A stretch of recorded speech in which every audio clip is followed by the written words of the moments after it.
பருப்பு கழுவிட்டு வந்துட்டோம். நம்ம வீட்டில் வந்து சிங்க் இல்லை, அதனால் வெளியே தான் போய் கழுவிட்டு வரணும். இன்றைக்கி வந்து கத்திரிக்காய் போட்டு சாம்பார் வைக்க போகிறோம், வெள்ளிக்கிழமை அப்படின்றதுனால. தண்ணி ஊற்றிக்கலாம், கொஞ்சம் மஞ்சள் பொடி. நான் எப்பயும் இப்படி தான் செய்வேன். கல்லுப்பு பொங்கி வராமல் இருக்க கொஞ்சம் எண்ணெய் வச்சிடலாம்.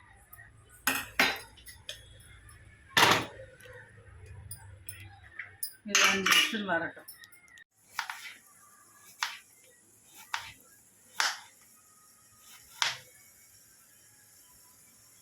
நம்ம வந்து கருணைக்கிழங்கு வேக வச்சு எடுத்துக்கலாம். தண்ணி வச்சுருக்கேன் அடுப்பில்.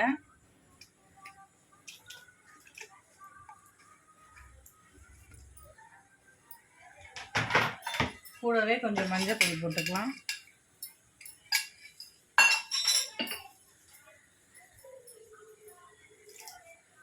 உப்பு போட்டு நல்லா அது வந்து வேகட்டும்.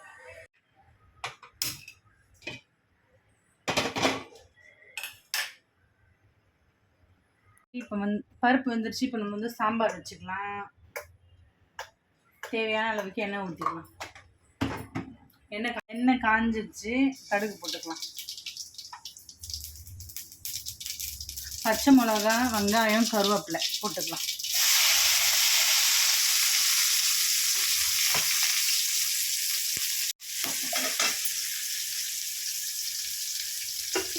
பருப்பு வேக வைக்கும்போது உப்பு போட்டிருக்கோம். இப்போ கொஞ்சம் கல் உப்பு போட்டுக்கலாம். ஏன்னா அப்போ தான் வெங்காயம்லாம் நல்லா வதங்கும், அதனால தான் இப்போ போடுறது.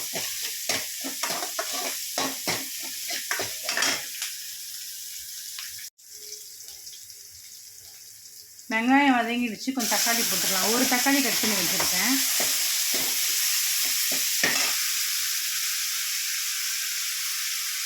கொஞ்சோண்டு மஞ்சள் தூள்.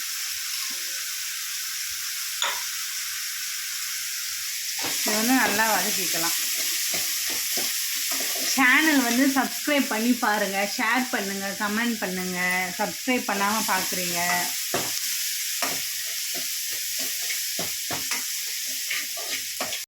இன்றைக்கி நம்ம வைக்க போகிறது கத்திரிக்காய் சாம்பார். ஏன்னா வந்து காய் எல்லாமே காலி ஆகிடுச்சு, கத்திரிக்காய் மட்டும்தான் இருக்குது. இப்போ வெள்ளிக்கிழமை அப்படின்றதுனால சாம்பார் வச்சிடலாம் அப்படின்ட்டு வச்சுட்ருக்கேன். இப்போ கத்திரிக்காய் போட்டு நல்லா வதக்கி விட்டுக்கலாம்.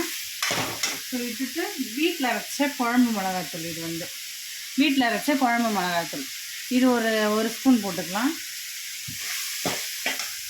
எப்பவுமே வந்து சாம்பாருக்கு ஆச்சி சாம்பார் மசாலா தான் யூஸ் பண்ணுவோம், அது கொஞ்சம் போட்டுக்கலாம். நல்லா கலந்துட்டு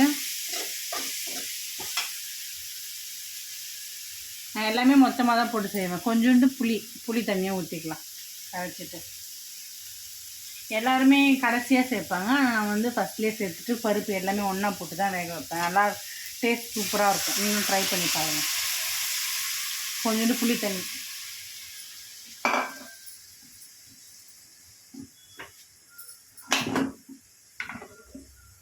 இப்போது நம்ம வேக வச்ச பருப்பு நல்லா வந்து கரண்டியில் கடைஞ்சாலே மசிஞ்சிடும். அப்படியே ஊற்றிக்கலாம்.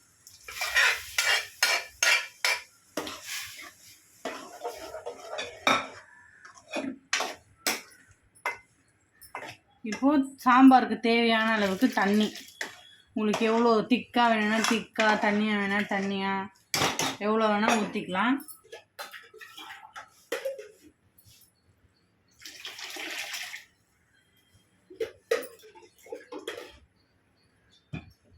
எனக்கு இந்த அளவுக்கு இருந்தால் போதும் சாம்பார். அதனால் அதிலே கத்திரிக்காயும் வெந்துடும். கத்திரிக்காய் வந்து சீக்கிரமாக வேகிற இதுதான், அதனால் வெந்துடும். கருணைக்கிழங்கு வேக வச்சு எடுத்தாச்சு. இப்போ வந்து மசாலா போட்டுக்க. கொஞ்சோண்டு மஞ்சள்தூள், வீட்டில் அரைச்ச குழம்பு மிளகாத்தூள், இது வந்து 1 ஸ்பூன், இல்லைன்னா 1 ஸ்பூன் கொஞ்சம் எக்ஸ்ட்ரா அது போட்டுக்கலாம். தேவையான அளவுக்கு உப்பு, ஏன்னா நம்ம வந்து கருணைக்கிழங்கு வேக வைக்கும் போதே உப்பு போட்டிருக்கோம், அதனால் தேவையான அளவுக்கு உப்பு போட்டு நல்லா மசாலா கலந்து எடுத்துக்கலாம். மசாலா கலந்து எடுத்துகிட்டு பார்க்கலாம். சாம்பார் ஒரு 5 நிமிஷம் நல்லா கொதிச்சிச்சு. இப்போ பெருங்காயத்தூள் போட்டுக்கலாம். ஒரு கொதி வந்துட்டோம், ஆஃப் பண்ணிடலாம். சாம்பார் ரெடி ஆகிடும். பக்கத்துலேயே வந்து கருணக்கிழங்கு வேக வச்சு ரெடி ஆகிடுச்சு. கொத்தமல்லி போட்டு ஆஃப் பண்ணிடலாம். பக்கத்துலேயே கருணக்கிழங்கு வேக வறுத்துடலாம்.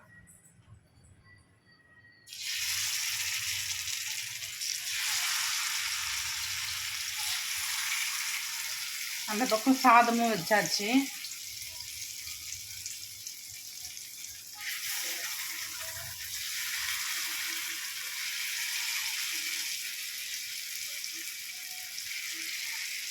கருணக்கிழங்கு எல்லாமே நம்ம வறுத்தாச்சு, எடுத்துக்கலாம். இப்போ வீட்டில் அரைச்ச மிளகாத்தூள் மட்டும்தான் போட்டு செஞ்சுருக்கோம். சூப்பராக இருக்கும். மிளகாத்தூள் ரெசிபி வேணும்னா கமெண்ட் பண்ணுங்கள். அப்பளம் பொரிச்சு எடுத்துக்கலாம். இப்போ நம்ம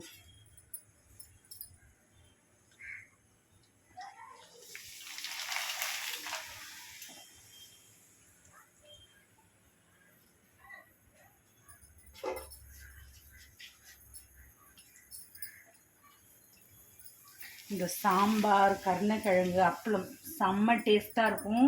மறக்காமல் செஞ்சு சாப்பிடுங்க.